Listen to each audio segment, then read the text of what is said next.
చిత్తూరు జిల్లాలో ఒక పరువు హత్య కలకలం రేపుతోంది. అనుమానాస్పద స్థితిలో యాస్మిన్ అనే యువతి చనిపోయింది. యాస్మిన్ది పరువు హత్య అని భర్త సాయి అంటున్నాడు. 3 నెలల క్రితం సాయిని ప్రేమ వివాహం చేసుకుంది. యాస్మిన్ ప్రేమించి పెళ్లి చేసుకున్నారు. యాస్మిన్ సాయి ఇద్దరు. తండ్రి ఆరోగ్యం బాగాలేదు అంటూ యాస్మిన్ బంధువులు తీసుకువెళ్లారు. ఆ తర్వాత యాస్మిన్ చనిపోయింది అంటూ సాయికి సమాచారం అందించారు. యాస్మిన్ తల్లిదండ్రులే చంపేశారు అని సాయి ఆరోపిస్తున్నాడు. తమ పెళ్లి ఇష్టం లేని యాస్మిన్ తల్లిదండ్రులు ఆమెను చంపేశారు, ఇది పరువు హత్య అని యాస్మిన్ అంటున్నాడు. ఒకసారి భర్త సాయి ఏమంటున్నాడో చూద్దాం.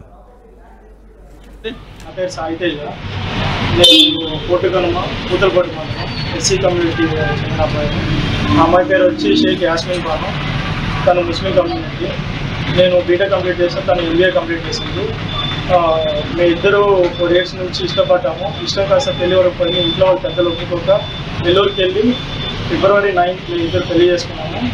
తర్వాత 3 రోజుల తర్వాత తిరుపతి DSP సార్ దగ్గరికి వచ్చి సరెండర్ అయ్యాము. సార్ దగ్గరికి వచ్చి అన్నీ మాట్లాడుకొని నీకు మాకు సంబంధం అని చెప్పేసి వాళ్ళ నాన్న చెప్పేసి వెళ్ళిపోయారు. దాన్ని 2వ రోజే మళ్ళీ వాళ్ళ అమ్మ, వాళ్ళ అక్క, వాళ్ళ అన్న వాళ్ళందరూ ఇంటికి వచ్చి అయ్యేది అయిపోయిందని చెప్పేసి మళ్ళీ ఇంటికి వచ్చి మాట్లాడారు. రోజు ఫోన్లో మాట్లాడుతూ ఉంటారు. మాట్లాడి మీ నాన్నకి ఆరోగ్యం బాగాలేదు, వచ్చి చూసుకోవద్దురా అని చెప్పేసి రోజు మాట్లాడారు. 2 రోజుల క్రితం వాళ్ళ అన్న వచ్చాడు. ఒక 2 గంటల సేపు కూర్చొని తీసుకొని పోతా అని చెప్పేసి ఫోర్స్ చేసి మాట్లాడితే నేను పంపించాను చెప్పేసి చెప్పాను. ఒకవేళ అలా ఉంటే నేను వచ్చి నేను చూపించుకొని వస్తాను చెప్పేసి చిత్తూరుకి వచ్చాను. మార్నింగ్ ఒక 11:30కి వచ్చాను. 11:30కి వచ్చి BCR సర్కిల్ దగ్గర ఆ అమ్మాయిని వాళ్ళ అన్న కారులో పంపించి నేను వెళ్ళాను. ఒక అరగంట తర్వాత వాళ్ళ అన్న ఫోను, వాళ్ళ నాన్న ఫోన్, అందరి ఫోన్ స్విచ్ ఆఫ్ వచ్చింది. రాగానే వాళ్ళ ఇంటికి వెళ్ళాను. వాళ్ళ ఇంటికి వెళ్ళేసి అడగగానే వాళ్ళ అక్క వచ్చి గవర్నమెంట్ హాస్పిటల్లో ఉంది, వెళ్ళి చూసుకోకపోని చెప్పి చెప్పారు. మేము అప్పటికప్పుడు గవర్నమెంట్ హాస్పిటల్కి వెళ్ళంగానే అక్కడ ఎవరు లేరు. ఎవరో మార్నింగ్ హ్యాంగింగ్ కేసు వచ్చింది, వెళ్ళిపోయారని చెప్పి చెప్పారు. తర్వాత మళ్ళీ వాళ్ళ ఇంట్లో వాళ్ళకి కాల్ చేసి వాళ్ళు సరిగ్గా రెస్పాండ్ అవ్వలేదు. మళ్ళీ ఏదో చులకనగా మాట్లాడారు. వెళ్ళి మార్చిలో పడింది, వెళ్ళి చూసుకొని చెప్పారు. మళ్ళీ ఆ తర్వాత మార్చి దగ్గరికి వెళ్ళేసరికి ఆ అమ్మాయి ఫోటో చూపించేసరికి ఆ అమ్మాయి మార్నింగ్ చనిపోయింది, మార్చిలో ఉండాలని చెప్పేసి చెప్పారు. దాని తర్వాత ఇంకో మాది DSP సార్ దగ్గర మాట్లాడాం కాబట్టి DSP సార్ దగ్గరికి వెళ్ళంగానే చిత్తూరు CI గారు, SI గారు వీళ్ళంతా ఫోన్ చేసి మాట్లాడారు. నాకు వచ్చి మాట్లాడండి, ఏమైందని చెప్పమని. యాస్మిన్ భర్త సాయి చెబుతున్నాడు. యాస్మిన్ ఆమె తల్లిదండ్రులు బంధువులు తీసుకుని వెళ్ళి చంపేశారు అని చెప్తున్నారు. మేము ప్రేమించి పెళ్లి చేసుకున్నాం, మా ప్రేమ వివాహం నచ్చకే వాళ్ళు చంపేశారు, ఇది పరువు హత్య అని సాయి అంటున్నాడు. మా ప్రతినిధి సురేష్ ఉన్నారు పూర్తి సమాచారం అందించడానికి.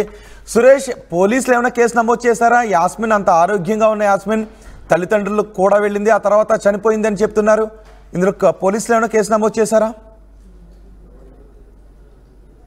బాను, అదే రకంగా సాయి తేజ ప్రేమ వ్యవహారం గడిచిన ఫిబ్రవరిలో వీరికి మ్యారేజ్ అయింది. వీళ్ళు 4 ఏళ్లుగా ప్రేమించుకుంటున్నటువంటి పరిస్థితి.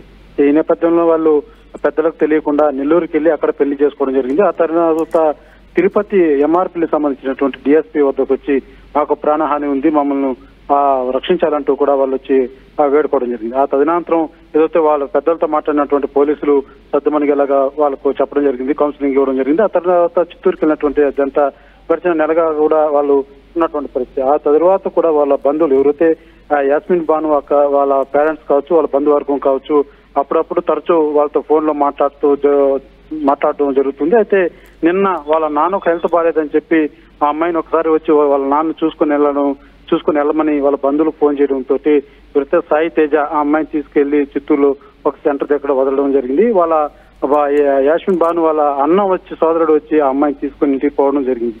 తీసుకెళ్లిన గంటల వ్యవధిలోనే వాళ్ళ కుటుంబ సభ్యులంతా కూడా ఫోన్ స్విచ్ ఆఫ్ రావడంతో సాయి తేజకు అనుమానం వచ్చి ఇంటికి వెళ్ళి చూస్తే ఇక్కడ లేదు, మార్చిలో ఉంది, ఇక్కడ వెళ్ళి అక్కడ చూసుకొని బంధువర్గం అంతా కూడా అతనితో చెప్పడంతో అతను అనుమానం వ్యక్తం చేసి ఏదైతే గవర్నమెంట్ హాస్పిటల్కి వెళ్ళి చూడడంతో చనిపోయిందని అక్కడ ఉన్న వాళ్ళు చెప్పడంతో అతను పూర్తిగా ఏదైతే మా ప్రేమ వ్యవహారంలో వీళ్ళు పొలం పేరుతో లేకపోతే మా యొక్క దీంతో అనుమానం వ్యక్తం చేసి చంపేశారన్న భావనైతే సాయి తేజ తెలుపుతున్నటువంటి పరిస్థితి. అయితే జరిగినటువంటి సంఘటన మీద పోలీసులు అయితే కేసు అయితే నమోదు చేశారు.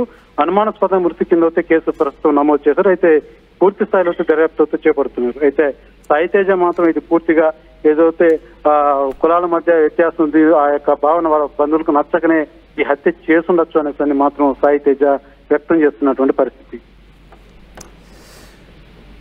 రైట్ సురేష్, చిత్తూరు జిల్లాలో పరువు హత్య కలకలం రేపుతోంది. అనుమానాస్పద స్థితిలో యాస్మిన్ అనే యువతి చనిపోయింది. యాస్మిన్, సాయి ఇద్దరు ప్రేమించి పెళ్లి చేసుకున్నారు. 3 నెలల క్రితం వీళ్ళిద్దరూ ప్రేమించి పెళ్లి చేసుకున్నారు. ఆ తర్వాత యాస్మిన్ కుటుంబ సభ్యులు సాయి ఇంటి దగ్గరికి వచ్చి యాస్మిన్ను తీసుకుని వెళ్లారు. తమ తల్లిదండ్రులకు బాగాలేదు, అనారోగ్యంగా ఉంది, తండ్రి ఆరోగ్యం బాగాలేదు అంటూ యాస్మిన్ తీసుకెళ్లారు బంధువులు. తీసుకువెళ్ళిన కొద్దిసేపటికి యాస్మిన్ చనిపోయింది అంటూ సాయికి సమాచారం అందించారు. దీంతో పోలీసులను ఆశ్రయించాడు సాయి. ప్రస్తుతం పోలీసులు విచారణ జరుపుతున్నట్టుగా తెలుస్తోంది. యాస్మిన్ తల్లిదండ్రులే చంపేశారు అంటూ సాయి ఆరోపిస్తున్నాడు. ఒకసారి సాయి యాస్మిన్ మరణం గురించి ఏమన్నాడో చూద్దాం. నా పేరు సాయి తేజ. నేను పూతలపట్టు మండలం ఎస్సీ కమ్యూనిటీ చెందిన అబ్బాయి. ఆ అమ్మాయి పేరు వచ్చి షేక్ యాస్మిన్ బాను.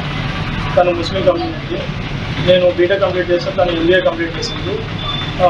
మేము ఇద్దరు 4 years నుంచి ఇష్టపడ్డాము. ఇష్టం కాస్త పెళ్లి వరకు పోయి ఇంట్లో వాళ్ళు పెద్దలు ఒప్పుకోక నెల్లూరుకి వెళ్ళి February 9th మేము ఇద్దరు పెళ్లి చేసుకున్నాము. తర్వాత 3 రోజుల తర్వాత తిరుపతి డిఎస్పీ సార్ దగ్గరికి వచ్చి సరెండర్ అయ్యాము. సార్ దగ్గరికి వచ్చి అన్నీ మాట్లాడుకొని నీకు మాకు సంబంధం అని చెప్పేసి వాళ్ళ నాన్న చెప్పేసి వెళ్ళిపోయారు. దాన్ని 2వ రోజే మళ్ళీ వాళ్ళ అమ్మ, వాళ్ళ అక్క, వాళ్ళ అన్న వాళ్ళందరూ ఇంటికి వచ్చి అయ్యేది అయిపోయిందని చెప్పేసి మళ్ళీ ఇంటికి వచ్చి మాట్లాడారు. రోజు ఫోన్లో మాట్లాడుతూ ఉంటారు. మాట్లాడి మీ నాన్నకి ఆరోగ్యం బాగాలేదు, వచ్చి చూసుకోవద్దురా అని చెప్పేసి రోజు మాట్లాడారు. 2 రోజుల క్రితం వాళ్ళ అన్న వచ్చాడు. ఒక 2 గంటల సేపు కూర్చొని నేను తీసుకొని పోతాను చెప్పేసి ఫోర్స్ చేసి మాట్లాడారు.